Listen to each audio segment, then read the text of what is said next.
Əziz əkizlər bürcləri və xüsusən yüksələn bürcü əkizlər olanlar, gəlin görək 2026-cı ildə sizi nələr gözləyir. Əziz əkizlər bürcləri, xüsusən də bu dediklərim ən çox yüksələn bürclərə aiddir. Çalışın yüksələnizə qulaq asın, amma öz bürcünüzə də qulaq asa bilərsiniz. Əziz əkizlər bürcləri sizin 4-cü, 10-cu, 3-cü, 9-cu evinizdə tutulmalar baş verəcək. 4-ün tutulmaları bir müddətlik onsuz da sizdə davam eləyirdi.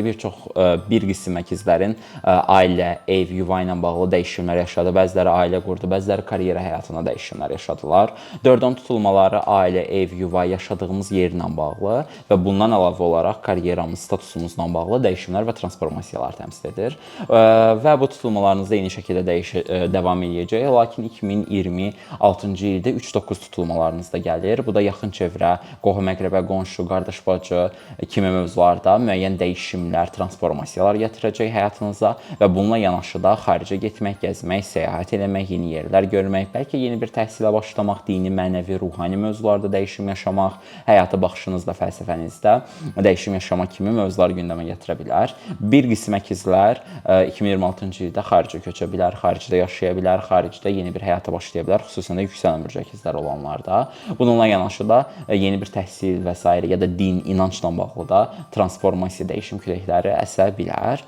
Əziz əkizlər bürcləri, 2026-cı ildə Saturn sizin 11-ci evinizə keçəcək. Bu bir dönəm dostluqlarınızla əlaqədar sınanacağınızı göstərir. 2026-cı ildən fevralın 14-dən etibarən 3 il ərzində Saturn 11-ci evinizdə olacaq. Bu da dostluqlar, ümidlər, arzular, xəyallar kimi mövzuları gündəmə gətirəcək. Xəyallarınız, arzularınız, ümidlərinizin həqiqətən nə olduğunu və nə olmadığını daha yaxşı başa düşəcəyiniz bir dönəm olacaq. Həyatınız üçün xeyirsiz, problemli dostluqlar gündəmə gələ bilər ya da sizin belə deyək də artıq əlaqənizin kəsməli olduğunuz dostluqlarınız gündəmə gələ bilər. Bu dönəm ərzində ümidləriniz, arzularınızın həqiqətən də sizə aid olduğunu ya da aid olmadığını sorğulaya bilər və həqiqətən nə istəyib, nə istəmədiyinizi daha yaxşı anlaya bilərsiniz. Lakin dostluqlardan yana dediyim kimi biraz sınana bilərsiniz. Xəyallarınıza gedən yollarla da əlaqədar nəyin düz, nəyin səhv olduğunu bəlkə də daha yaxşı anlayacağınız və bu mövzularda böyüyəcəyiniz bir dönəmdir. Bununla yanaşı bir dönəmdə Yupiter 2-ci evinizdədir. 2026-cı ilin ilk yarısında 2-ci evinizdə olacaq, bu pul evinizdə olacaq. 2026-cı ilin ilk yarısı bolluq, bərəkət və zənginlik cəhətdən sizin üçün olduqca şanslı və gözəl enerjilərdir. Bununla yanaşı, ondan sonrası Yupiter 3-cü evinizə keçir. Yəni 2026-cı ilin iyul ayından etibarən həyatınızda əsaslı yaxın çevrə, qohum-əqrəbə, qonşular cəhətdən daha çox dəstəklənə bilərsiniz. Daha şanslı və gözəl enerjilərlə qarşı-qarşıya gələ bilərsiniz. Bundan əlavə həm də bu periodda yaxın çevrənizdən əlavə olaraq özünüzdə bol-bol inkişaf elətdirə bilərsiniz və bilik olaraq daha irəli səviyyə bir biliyə gələ bilərsiniz. Ən yaxşı xəbərimsə karyera ilə bağlı əsaslı məhdudlayıcı enerjilər və sınaqlarınız böyük qismi bitdi və artıq daha özgür, daha azad ola biləcəksiniz. Bununla yanaşı əziz əkizlər bürcləri, gəlin görək başqa sizdə nələr var. Əkizlər bürcləri, 2026-cı ilin bəzi ümumiyyətlə şanslı günləri var. Bunları sizlə bölüşmək istəyirəm. Həmin günləri yaxşı dəyərləndirin. Gəlin görək nələrdir. Birincisi, yanvar ayının 6-sı olduqca şanslıdır. Duallar, manifestlər üçün gözəldir. Yanvarın 8-i seksual enerji güclüdür. Yanvarın 20-si seksual enerji və transformativ sevgi ilə bağlı həm problemli, həm gözəl enerji var. Yanvarın 23-ü rituallar üçün yaxşı bir gündür. Yanvarın 28-i sərt və çətin enerjilər aktivdir. Fevral ayına baxandasa, fevral ayında tutulmalar baş verir. Tutulmalar sizə həm pozitiv təsirləri olacaq, həm sərt təsirləri olacaq. Həm gözəl, dəstəkləyici enerjilər alacaqsınız, həm də bəzi sərt təsirlərlə də qarşı-qarşıya gələcəksiniz. Yanvar ayında bu şəkildə, daha doğrusu fevral ayında bu şəkildə, mart ayına baxandasa, martın 7-si sevgi ritualları üçün yaxşıdır, martın 19-u, 22-si dualar üçün çox yaxşıdır sizin üçün, ümumiyyətlə də hamımız üçün əslində. Aprel ayına baxanda, aprel ayının 17-si gözəl, dəstəkləyici enerjilər var, şans enerjisi olduqca yüksəkdir və bu dönəmdə ümidləriniz, arzularınız, xəyallarınızla bağlı rituallar eləməyiniz üçün xüsusən sizin üçün ekstra yaxşıdır. May ayının 14-ü dilək, arzu üçün sizin üçün əla bir vaxtdır. Dilək diləmək üçün. İyun ayına baxanda iyunun 9-u olduqca şanslı və bərəkətli enerjilər aktivdir. İyun ayının 26-sı da biraz sərt və xəyal qırıqlıqlı enerjilər var, ehtiyatlı olun. İyul ayına baxanda 31-i biraz iyul ayı bir damcı karmalıdır. Nəysə, avqust ayına baxırıq. Avqust ayının 27-si şanslı, gözəldir. Avqust ayının 28-də manifestləriniz üçün olduqca gözəldir. 27-si də eyni şəkildə manifestlər üçün yaxşıdır. Oktyabrın 24-ü sevgi, eşqlə bağlı dualar üçün yaxşıdır. Noyabr ayına baxandasa noyabrın 4-ü sizin üçün əladır manifest eləmək üçün. 9-u da güclüdür.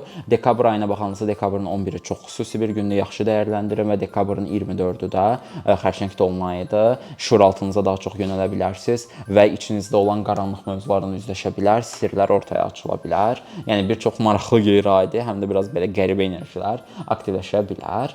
Əziz ikizlər bürcləri, ay bə ay başqa cür analizə baxandasa, yanvar ayında gördüyüm qədərilə həyatınızın əsaslı məqamı bəlkə seksuallıq, cinsəllik, başqalarından gələn pul, evlisi, səyahət yoldaşının qazancı və xarici mövzular ola bilər. Yanvar ayında xaricə getməyiniz üçün ya da təhsilə yönəlməyiniz üçün olduqca gözəl və şanslı dönəmdir. Bir çox əkizlər bürcü yanvarda daha çox təhsilə ya da xaricə yönələ bilər və ya inanc, din, mənəviyyat kimi mövzulara. Fevral ayına baxanda əziz ikizlər bürcləri 9-10 mövzuları əsaslı olaraq gündəmdədir, amma retro, Merkur retrosu da başlayır. Fevralın 26-sından etibarən düz martın 20-sinə qədər sizin üçün yaxşı, o qədər də əla bir dönəmdə. Elə gəl özünüz Merkur retrosuna doğulmamısınızsa, həmin dönəmə ciddi bir iş, ciddi bir şeylər salmayın. Fevral ayı da xaric üçün əladır, xüsusən xaricə köçməklə əlaqədar əladır. Fevral ayı sizin üçün karyera cəhətdən olduqca gözəl, şanslıdır. Fevralın 26-sından, ya daha doğrusu fevralın bir hissəsindən sonra daha duyğusal və həssas hiss edə bilərsiniz. Mart ayında çox emosional, çox duyğusal, çox həssas olacaqsınız bu arada. Yəni biraz yorucu səviyyədə.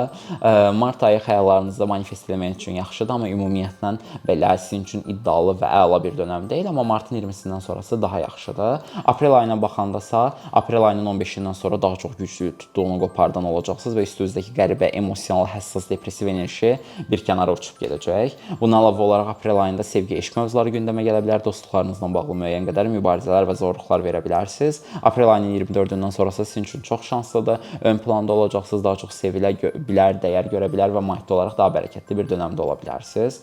Və may ayına baxdığım zamansa, may ayında pula maddiyyata bir tık daha ekstra yönələ bilərsiniz, amma ən əsas iyun ayında pula yönələcəksiniz. May ayında həyatınızda həm gözəl, pozitiv enerjilər, həm də depressiv, həssas enerjilər olacaq. Mayın 17-sindən sonra çox hərəkətli və aktiv bir dönəmə girəcəksiniz. Mayın 18-dən sonrasa gizli düşmənliklərə qarşı ehtiyatlı olun. Mayın 21-dən sonrasa işıl-ışıl parıldayacağınız və ön planda olacağınız dönəmdir. Sağlamlıq cəhətdən biraz qripə falan iyunun, aprelin sonu, may aylarında bir tık meyillisiniz. İyun aylarına ya da iş həyatı ilə bağlı dəyişmə. İyun aylarına baxanda əsaslı fokusunuz pul olacaq, maddiyyata bol-bol yönələcəksiniz. 29-una qədər yaxşı bir dönəmdir, qəşəngdir, yenə duyğusalsınız biraz. Amma 29-undan sonrası pulla bağlı karmalı bir dövrə girəcəksiniz. Çox uzun bir müddət yox, müvəqqəti olaraq.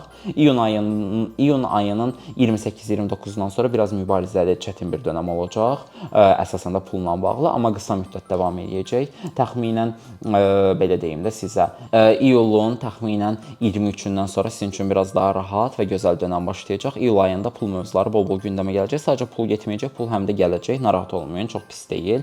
İyulun 29-u ya da iyulun sonlarına doğru, avqustun əvvəllərinə doğru xaricə getmək üçün çox yaxşı bir dönəmdir. Ehtimal var, xaricə getmək ya da təhsillə bağlı dəyişimlər. Avqust ayının 6-sından sonra sevgi mövzularınız bol-bol gündəmə gələ bilər. Eşqdən yana yaxşısınız. Avqust ayında ağlınız, zəkanız çox yaxşı işləyəcək. Xüsusən də avqustun 25-dən sonra siz çox daha özgüvənli, cəsarətli, güclü və parlaq bir enerjini özlərinizdə daşıyacaqsınız. Avqustun 11-dən sonra bir dönəm maddi olaraq biraz mübarizəli bir dönəmə girəcəksiniz. Düz sentyabrın 28-nə qədər. Sentyabrın 28-dən sonrası bu enerji bitəcək və daha rahat bir dönəmə girəcəksiniz. Sentyabr ayında isə iş həyatından yana şanslı enerjilər sizdə var.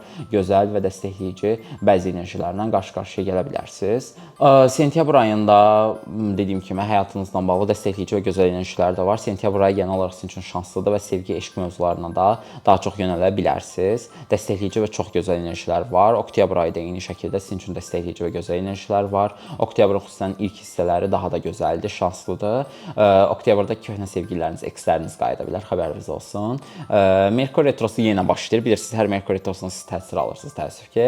24-dən etibarən, oktyabrın 24-dən noyabr ayının 13-nə qədər Merkur retromuz var. Orada biraz belə qəribə çətinliklər biraz ola bilər, amma eksləriniz də qayıda bilər. Bundan əlavə olaraq noyabr ayına baxdığımız zaman öz görünüşünüzlə bağlı nələrsə dəyişdirə bilərsiniz. Sevgi, eşq bol-bol gündəmdədir. Dekabr ayına baxdığımız zamansa çoxlu belə dekabrın əvvəli başqa olacaqsınız, ortası başqa olacaqsınız, axırı başqa olacaqsınız. Sevgiyə, eşqə və pula bol-bol yönələcəksiniz və iş həyatından yana şanslı enerjilər var. Əsaslı fokusunuzda münasibətlər olacaq. Əziz əkizlər bürcləri, siz həmişə kimi belə çox hərəkətli bir il yaşayacaqsınız. Siz çünki əkizlər bürcüsünüz. Yəni əkizlər bürcü olmaq Türklər demiş bunu gerektirir. Ona görə biraz hərəkətiniz olacaq, amma ən yüksək xeyrinizə xidmət eləsin. Arzulayıram ki, möhtəşəm olar. Yəni daha yaxşı ya da daha pis bir il deyil. Amma gözəl şeylər də var, belə qarışıq şeylər də var. Yəni əkizlər bürcüsünüz, işte hərəkətli bir həyat yaşayırsınız. Nə deyim sizə? Ən yüksək xeyrinizə xidmət eləsin. Sevgi və işıqla qalın.